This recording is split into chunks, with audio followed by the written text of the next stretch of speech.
My name is Kitty Williams, and at 30 years old, I believed I understood what family meant. Growing up with wealthy parents who owned Boston's largest real estate empire taught me that appearances mattered above all else. On the day I married Jake, my parents never showed up. When I called, their words cut deeper than any knife could. Enjoy marrying your plumber. We won't be embarrassed with you. They had no idea what was coming. The photo I sent afterward had them calling nonstop in panic. Before I reveal what that photo showed, let me know where you're watching from and hit subscribe to catch the rest of this story. I grew up in what most would consider a dream. Our family mansion sat on 3 acres in Beacon Hill, one of Boston's most prestigious neighborhoods. My father, Richard Williams, and my mother, Eleanor, built Williams Property Development from nothing into a company valued at over $200 million. From the outside, we had everything. Inside those perfectly decorated walls, it was a different story. From my earliest memories, I never felt like I was enough. My sister Sophia, 2 years younger than me, seemed to embody everything my parents valued. She was naturally graceful, socially adept, and seemed to instinctively understand the unspoken rules of high society. "Kitty, why can't you sit properly like your sister?" my mother would say during our elaborate dinner parties. "Look at how Sophia speaks to Mr. Johnson. That's how you build connections." I tried. God knows I tried. In 3rd grade, I brought home a report card with straight A's, proudly placing it on my father's desk in his home office. "Good job," he said without looking up from his computer. When Sophia brought home B's and C's that same year, they took her out for ice cream and bought her a new dress because she tried her best. The pattern continued throughout our childhood.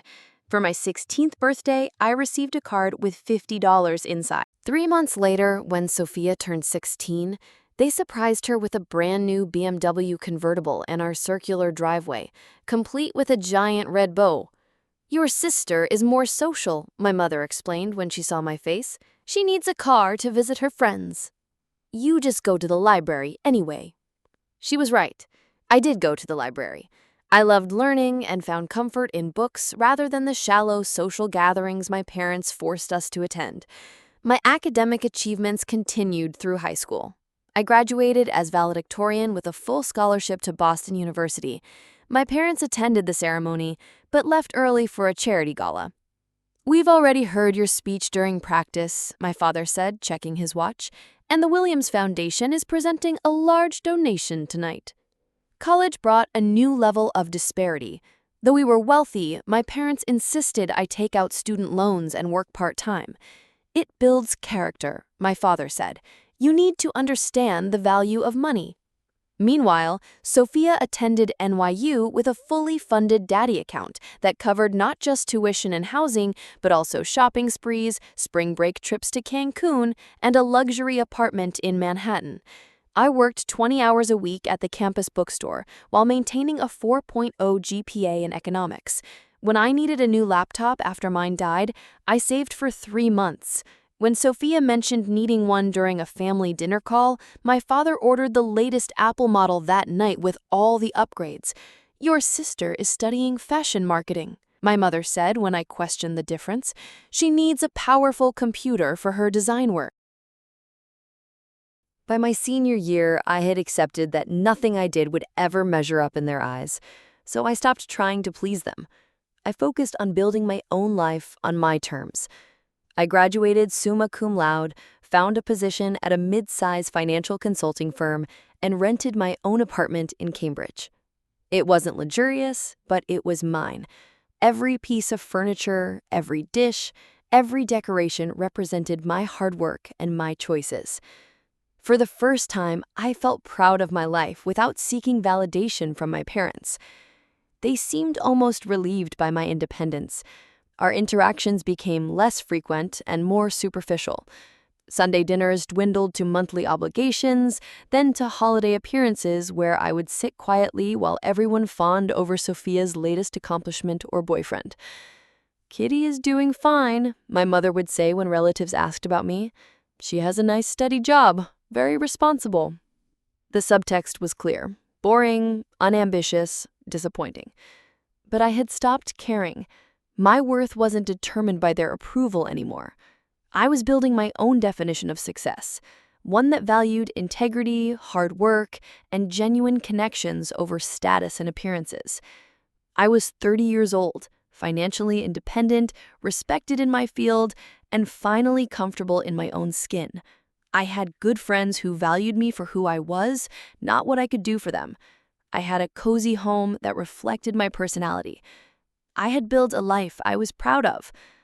And then, on a rainy Tuesday in April, my bathroom pipe burst, flooding my apartment and bringing Jake Wilson into my life. I called the emergency plumber number in a panic, watching as water soaked through my bathroom floor and began seeping into my bedroom carpet. The dispatcher promised someone would arrive within an hour. 53 minutes later, there was a knock at my door. I opened it to find a tall man with kind brown eyes and a warm smile. He was wearing work boots and jeans with a navy blue polo shirt embroidered with Wilson Plumbing on the chest. His hands were calloused but clean, and he carried a large toolbox. "Hi, I'm Jake. Heard you've got a bit of a water situation." His voice was deep and reassuring, with just a hint of a Boston accent. Despite my apartment crisis, I found myself noticing how his eyes crinkled when he smiled. Jake assessed the situation quickly and professionally, shutting off the water main and getting to work. As he fixed the burst pipe, we started talking. He wasn't what I expected from an emergency plumber. He was articulate, thoughtful, and surprisingly funny. "So, what do you do when you're not dealing with indoor swimming pools?" he asked as he worked. I told him about my job in financial consulting, and instead of glazing over like most people did, he asked intelligent questions about market trends and economic indicators. We somehow shifted to books, and I discovered he was currently reading the same historical biography I had just finished. By the time he completed the repairs 3 hours later, I felt like I'd met someone special.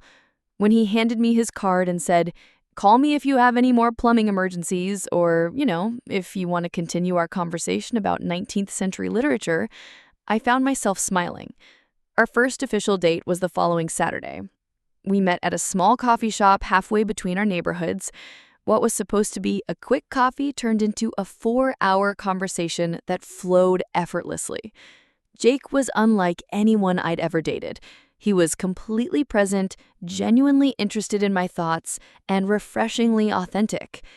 Over the next few months, we went on simple but meaningful dates. We explored bookstores, visited museums, took walks along the Charles River, and cooked dinner together. I learned that Jake played chess at a competitive level and volunteered teaching basic home repair skills to teenagers in underserved communities. When Jake first came to my apartment for dinner, I noticed him examining my bookshelf with genuine interest. He had excellent taste. He pulled out a volume on economic theory that most people wouldn't recognize. Schumpeter's theories on creative destruction are fascinating, especially when applied to modern tech disruption. I stood frozen, wooden spoon in hand. "You've read Schumpeter?" Jake grinned. "Is that surprising?" It was, and it wasn't. It wasn't anything. Jake and I were both reading books in the same coffee shop. He laughed at one of my jokes, and we started talking. By then, I knew Jake was intelligent and curious, but his knowledge was deeper and broader than I had expected.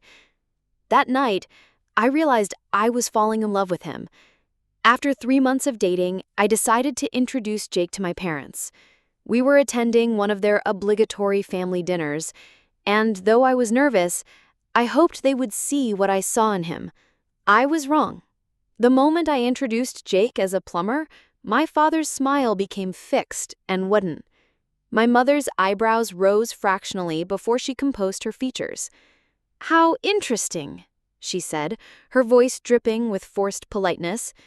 "And how did you two meet?" When I explained about the burst pipe, my mother exchanged a look with my father that spoke volumes. Throughout dinner, they directed minimal conversation toward Jake. focusing instead on Sophia's latest achievements in her fashion marketing career and her new boyfriend, Bradley, whose family owned a chain of luxury hotels. Jake remained polite and engaged despite their coldness. He asked thoughtful questions about my father's business and complimented my mother on the house. His calm confidence never wavered, even when my father cut him off mid-sentence to ask Sophia about her recent trip to Paris. In the car afterward, I apologized profusely. "I'm so sorry, Jake. They were incredibly rude." Jake took my hand. "Kitty, you never have to apologize for other people's behavior, not even your parents." The next morning, my mother called. "Kitty, darling, you know we want you to be happy," she began, her voice honeyed with false concern. "But a plumber? Really?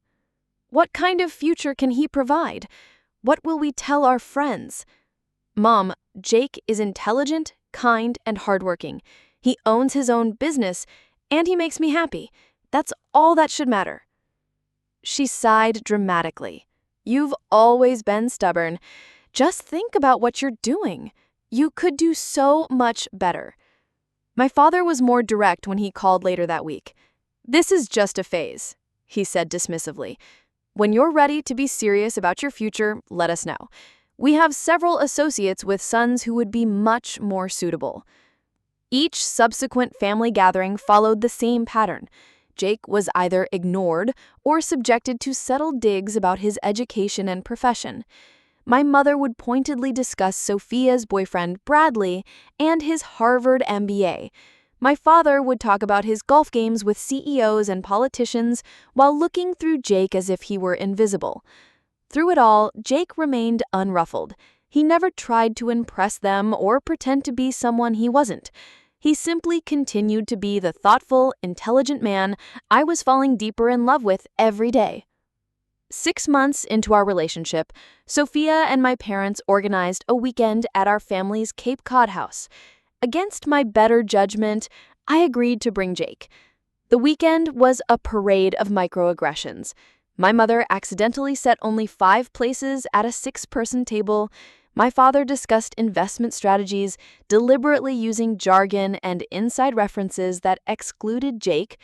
Sophia and Bradley openly discussed which European cities had the best shopping, with pointed remarks about the importance of being well-traveled. That night, as Jake and I walked along the beach, I finally broke down. "I'm sorry they're so horrible. I don't know why they can't see how amazing you are." Jake pulled me close. "They see me exactly as they want to see me. It has nothing to do with who I actually am."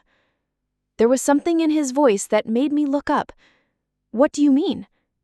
Jake smiled mysteriously. "I have something to show you when we get back to Boston.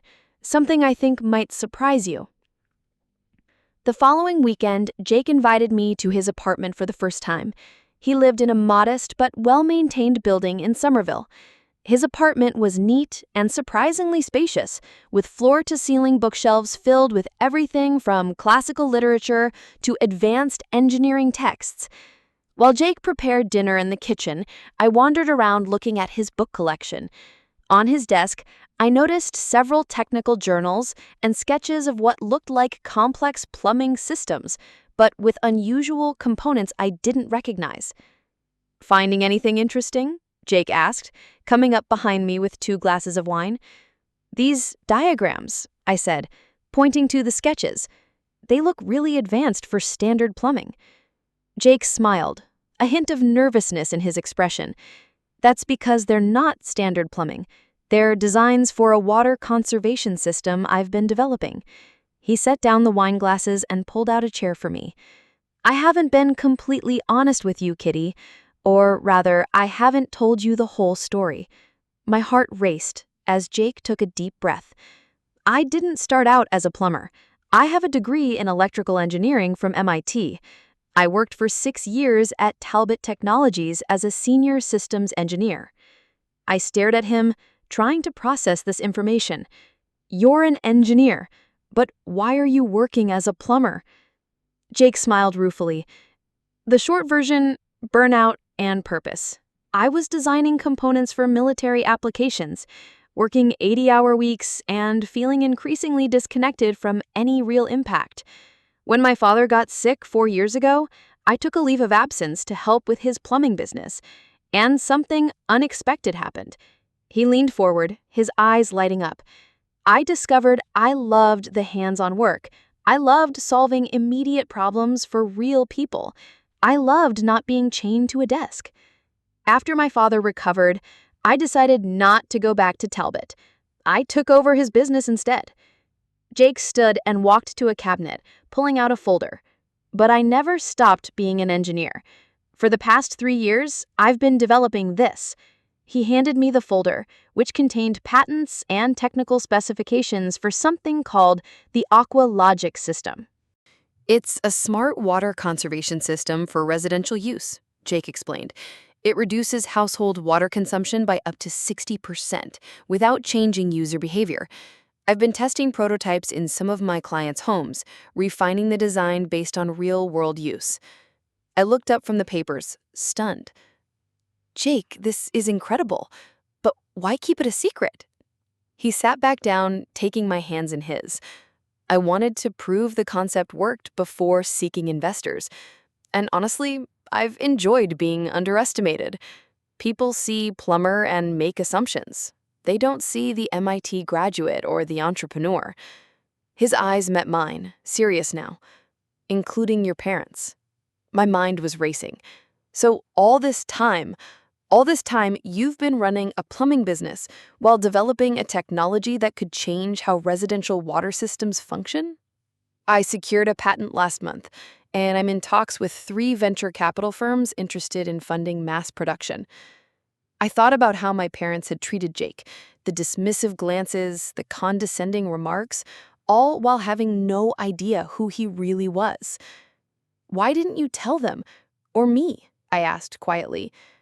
Jake squeezed my hands. You fell in love with Jake the plumber, not Jake the MIT engineer or Jake the potential tech entrepreneur. That meant everything to me. Tears welled in my eyes as I understood what he was saying. Unlike my parents, I had valued Jake for who he was, not what he did or how much money he might make. As for your parents, I wanted them to accept me for who I am, not what I've accomplished. I didn't want to play into their value system that judges people based on credentials and bank accounts. 2 weeks later, Jake took me to a small botanical garden where we'd had one of our first dates. As we walked among the spring blooms, he suddenly stopped and turned to me. Kitty, meeting you changed everything for me. You saw me for who I am, not what I do or what I own. You loved me without conditions or expectations. He knelt down on one knee, pulling a small box from his pocket. I want to spend my life with someone who values character over credentials, kindness over status, and love over appearances. Will you marry me? The ring was simple but beautiful, a sapphire surrounded by small diamonds. Later, Jake told me he had designed it himself and had it custom made by a local jeweler. Yes, I said through tears of joy. Yes, I will marry you. That night, as we celebrated with champagne, I asked Jake if we should tell my parents about his background before the wedding. He thought for a moment. I think we should give them one more chance to accept us for who we are. If they can't support our marriage without knowing about my education or business prospects, then maybe they don't deserve to know. I agreed, hoping against hope that my parents would finally see beyond their narrow definitions of success and worth. We'll have a simple wedding, I said. Something that reflects us, not what others expect. Jake smiled. Perfect. Just like you. The day after our engagement, I called my parents to share the news. My mother answered on the 3rd ring. Hello, darling. How are you? I'm wonderful, Mom. I have exciting news. Jake proposed and I said yes. The silence on the other end lasted so long I thought the call had dropped. Mom, are you there? Yes, I'm here, she finally said. Her voice noticeably cooler. That's quite a surprise. Have you really thought this through? No congratulations, no excitement, just immediate doubt. Yes, Mom, I've thought it through. I love Jake, and we want to get married.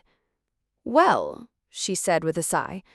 "I suppose you need to make your own decisions. Your father and I just want what's best for you." The implication was clear. Jake wasn't what they considered best for me.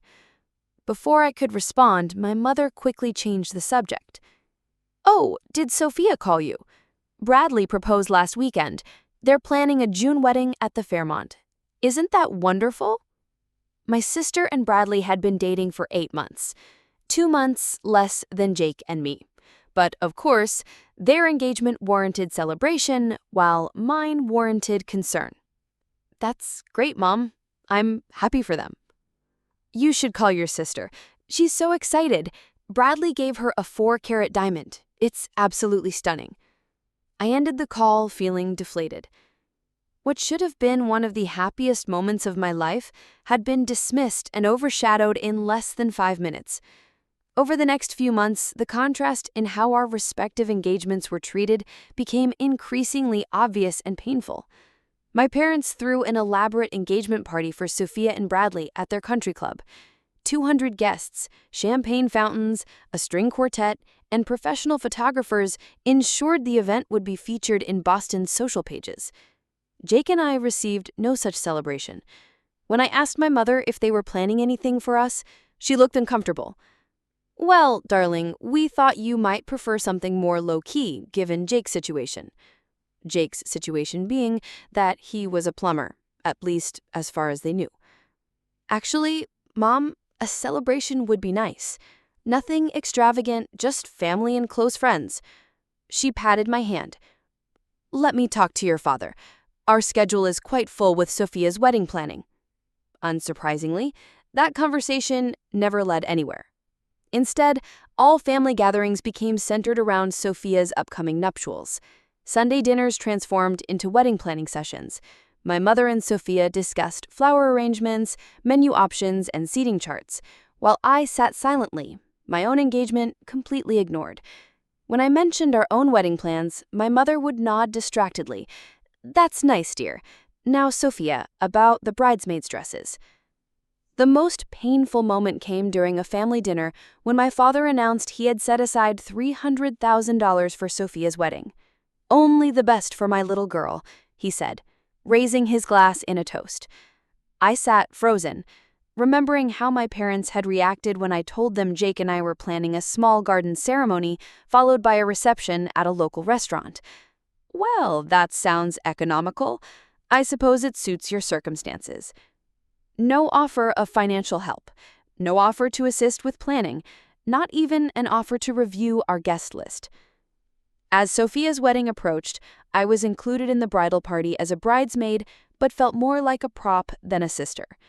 At the bridal shower, which cost more than our entire wedding budget, my mother introduced me to her friends. "This is Kitty, Sophia's sister. She works in finance and is also engaged." No mention of Jake. No excitement about my upcoming wedding. One of my mother's friends, after several glasses of champagne, was less subtle. "I heard you're marrying a handyman or something. How non-traditional of you." The final straw came during Sophia's wedding weekend. The rehearsal dinner was held at an exclusive restaurant overlooking Boston Harbor. As family members gave toasts celebrating the couple, my father stood and raised his glass. "Tomorrow, my beautiful daughter marries the man of her dreams, a man with ambition, education, and the right connections to succeed. Bradley, you are exactly the kind of son-in-law we always hoped for." His eyes briefly flicked to me and Jake before returning to the happy couple. The message couldn't have been clearer. The wedding itself was a spectacle of excess. Sophia's dress cost $20,000. The flowers alone were worth more than my car. 500 guests witnessed their vows at Boston's historic Old North Church, followed by a reception at the Fairmont that featured a 10-piece band, a gourmet 5-course meal, and a fireworks display over the harbor.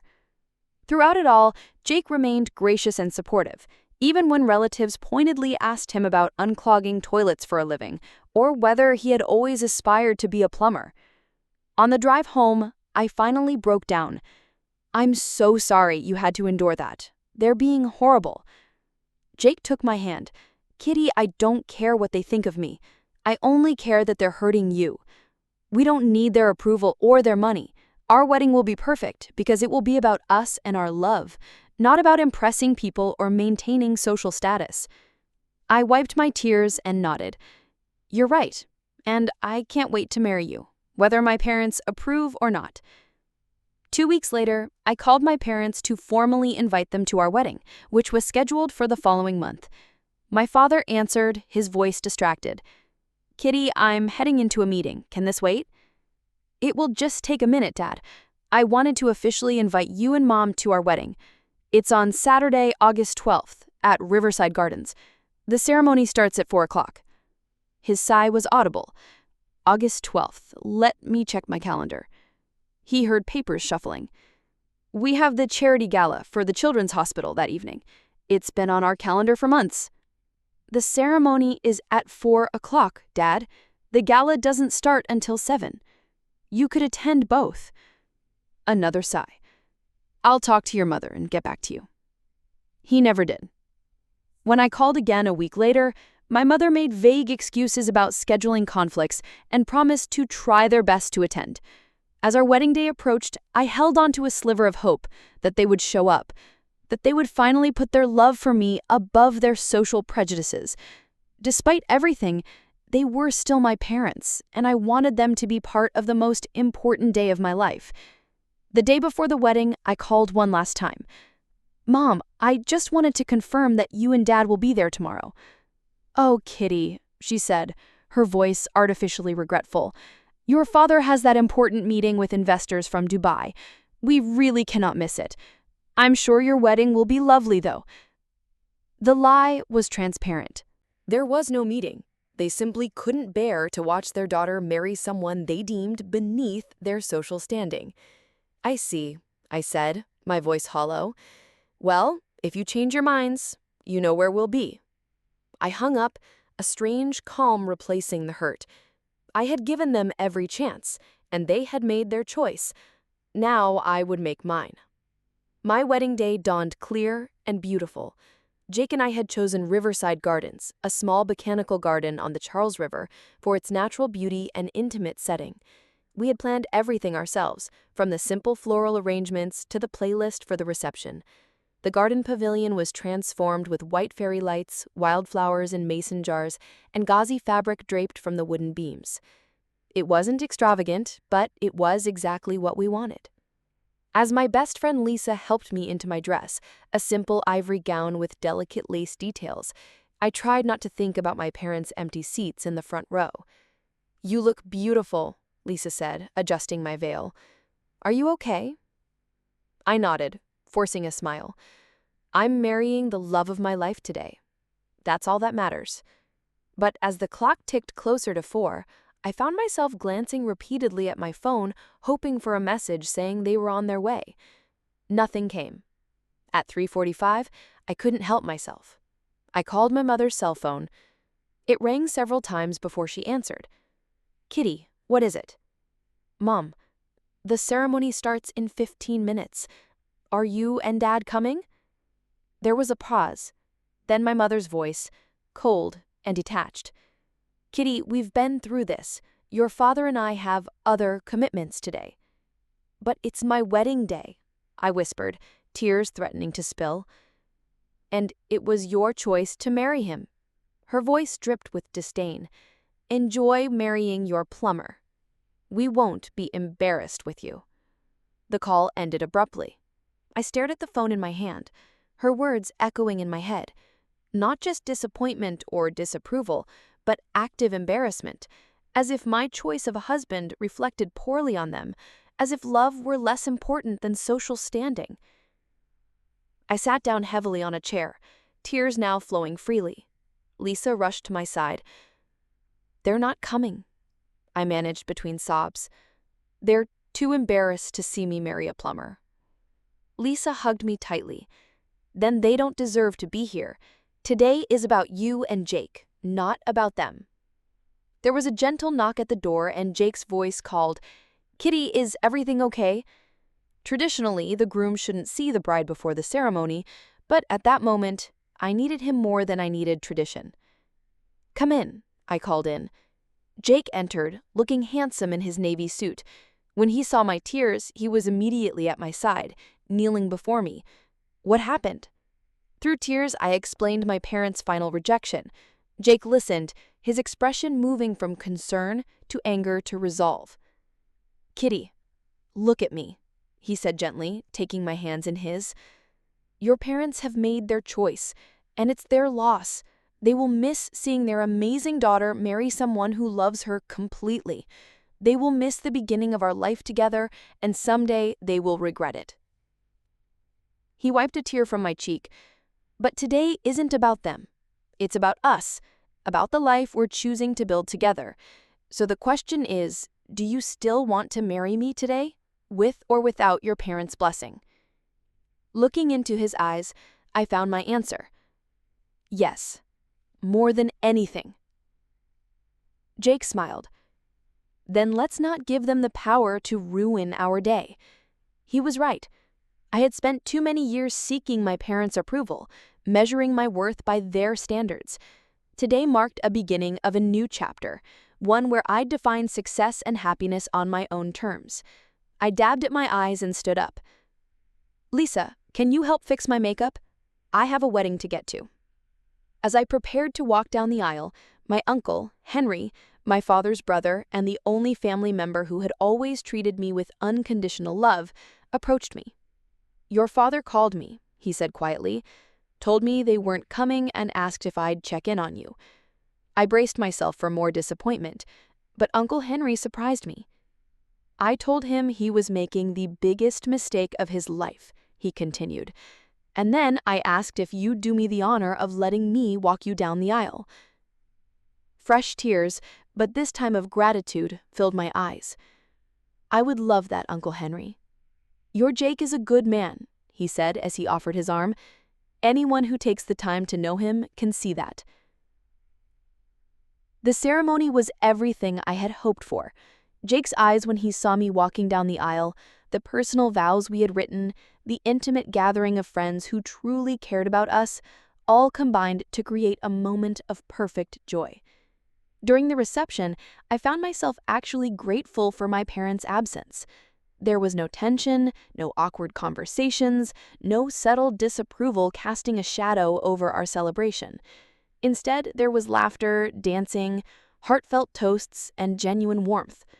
Jake's parents, a kind, retired couple who had driven up from Rhode Island, embraced me like a daughter. His father, the original founder of Wilson Plumbing, beamed with pride as he watched his son dance with his new wife. "He's never been happier than he is with you," Mrs. Wilson told me as we shared a quiet moment. "That's all any parent should want for their child." As Jake and I danced our first dance as husband and wife, I realized that I felt lighter, freer than I had in years. The weight of trying to earn my parents' approval had finally lifted. "No regrets," Jake whispered as he held me close. I looked up at him, the man who loved me for exactly who I was, who had never tried to change me or make me feel less than. "Kitty, please. We made a terrible mistake. We want to be part of your lives." Jake reached for my hand, a silent show of support. I squeezed his fingers, drawing strength from his presence. "I think," I said carefully, "that we all need some time. Jake and I are starting our life together. We're building something based on mutual respect, honesty, and unconditional support. If you want to be part of that life, you'll need to demonstrate that you understand and share those values." My parents exchanged glances, clearly not having expected this response. "What does that mean exactly?" my father asked. "It means this isn't a business negotiation," Jake said quietly. "It means you can't fix this with expensive gifts or strategic partnerships. It means you need to earn back Kitty's trust by showing genuine change." My parents left shortly afterward, subdued and uncertain. As I closed the door behind them, I felt a curious mixture of sadness and strength. "Are you okay?" Jake asked, pulling me into a hug. I nodded against his chest. "I think so. For the first time, I feel like I stood up for myself with them without needing their approval afterwards." Jake kissed the top of my head. "I'm proud of you, and whatever you decide about your relationship with them going forward, I'll support you." That night, lying in bed, I realized something important.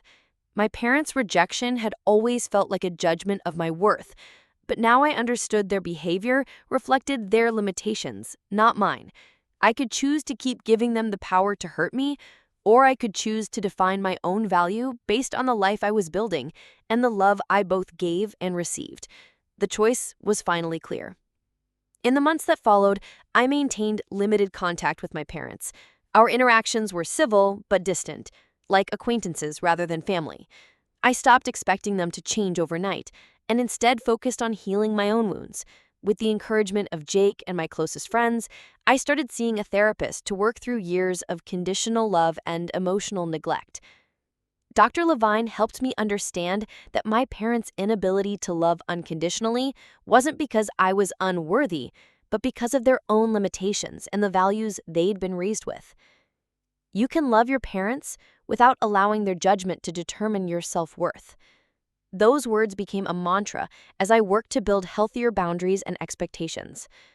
Meanwhile, Jake's company flourished.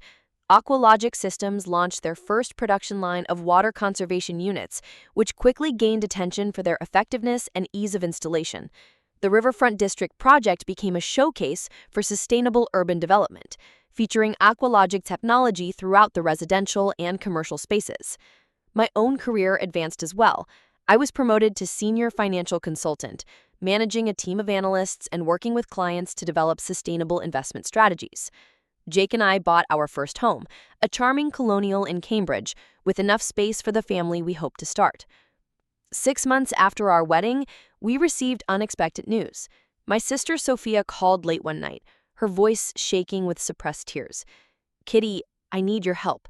Bradley and I are getting divorced." I sat up in bed, immediately concerned despite our complicated relationship. "What happened?" "He's been investigated for financial fraud. Apparently, he's been running a Ponzi scheme through his family's hotel chain. The FBI raided our apartment yesterday." My mind raced. Bradley had been my parents' ideal son-in-law, the perfect addition to their social circle, the man with the right credentials and connections. "We don't expect forgiveness," my mother added. "We just want a chance to do better, to be the parents you deserved all along." I looked at Jake, who gave me a subtle nod of support. "I can't promise that things will go back to normal, because the old normal wasn't healthy, but we can try to build something new, something better." The road to reconciliation was long and sometimes difficult. There were setbacks and old patterns that needed to be broken. But gradually, we established a new kind of relationship, one based on genuine connection rather than expectations and judgment. My parents began therapy themselves, working to understand how their own upbringings had shaped their values and behavior. They developed a genuine appreciation for Jake, not just for his business success, but for his character and the way he loved me. 2 years after our wedding, when Jake and I announced we were expecting our first child, my parents' joy was unforced and uncomplicated. We want to be grandparents who accept and love unconditionally, the kind of grandparents we should have been as parents. As I look back on our journey, I realize that what seemed like the worst rejection actually set me free. It forced me to define success and happiness on my own terms, to build relationships based on authentic connection rather than social advantage. Jake and I established a scholarship fund at MIT for students from working-class backgrounds who want to pursue engineering degrees. We named it after Jake's father, who had taught his son that honest work of any kind has dignity and value. My parents, in their own way, found a new purpose. They downsized their business to focus on affordable housing initiatives, working to create homes for families regardless of social status or income level. Sophia found her own path as well, starting a nonprofit that helps women recover financially after leaving fraudulent or abusive relationships. As for me, I finally understood that my worth was never determined by my parents' approval or by social status. It was always there, waiting for me to recognize and claim it for myself. If you've ever felt judged for your choices or measured against someone else's standards, remember this. Sometimes the people who judge you most harshly are the ones who understand you least. Live your life according to your values, not someone else's expectations. True happiness comes from being authentic, not from seeking external validation. Have you ever had to stand up for your choices against family pressure? How did you handle it? Share your story in the comments below. And if this resonated with you, please like, subscribe, and share to help others who might be struggling with similar situations. Thank you for listening, and remember, you are worthy of love and respect exactly as you are.